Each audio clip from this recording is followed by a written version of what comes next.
Hello and welcome back to ASCEND HSI Immigration. And today we're talking about one of the biggest questions highly skilled professionals ask in 2026. Should you go for the O1A visa or the EB1A green card?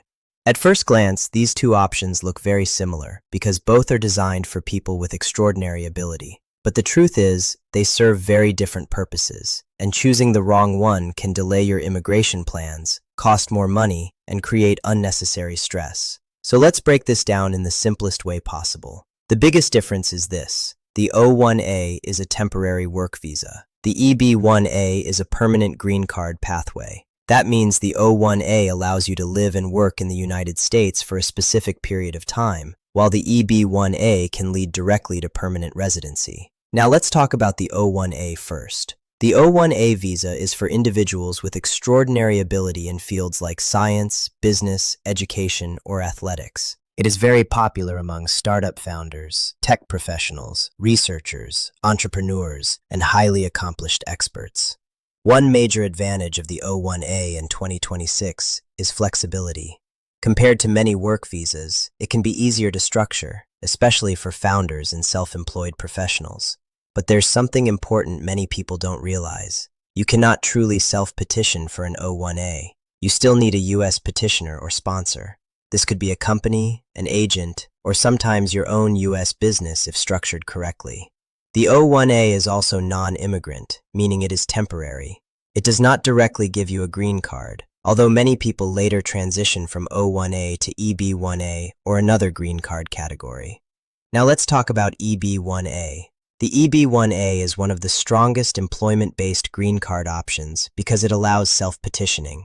You do not need a job offer or employer sponsor. That is a huge advantage. If approved, you can move toward permanent residency and eventually apply for U.S. citizenship if eligible. In 2026, EB1A continues to be one of the fastest employment-based green card categories for qualified applicants, especially for individuals born in countries without major visa backlogs.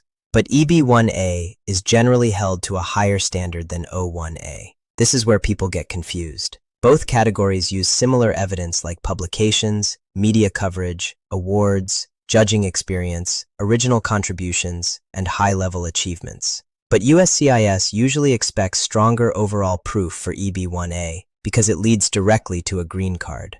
Think of it this way. O1A asks, are you extraordinary enough to temporarily work in the U.S.? EB1A asks, are you extraordinary enough to permanently stay in the U.S. as a top professional in your field? That's why some people qualify for O1A first and later build a stronger profile for EB1A.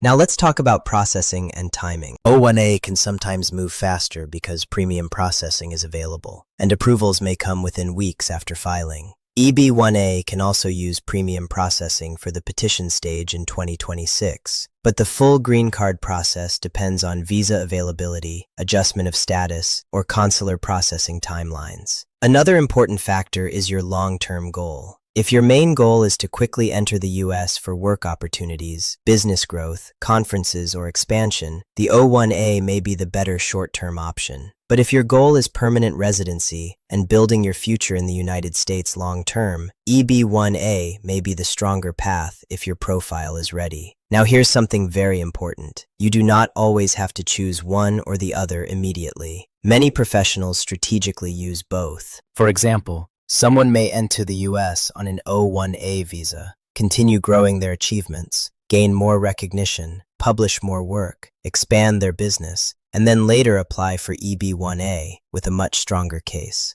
This is actually a very common strategy in 2026. The real question is not, which visa is better? The real question is, which visa fits your current profile and long-term goals? Because every case is different. Your industry, achievements, country of birth, timeline, business goals, and immigration history all matter when deciding the best pathway. And this is where professional guidance becomes very important. A weak strategy can lead to delays or denials, even for highly talented people. If you are unsure whether O1A or EB1A is the right option for you, getting your profile properly evaluated can save you a lot of time and frustration. If you found this video helpful, don't forget to like, follow, subscribe, and comment with your questions. We create educational immigration content every week to help skilled professionals better understand their U.S. visa and green card options.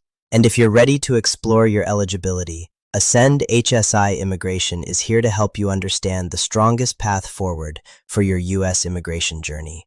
Thanks for watching, and we'll see you in the next video.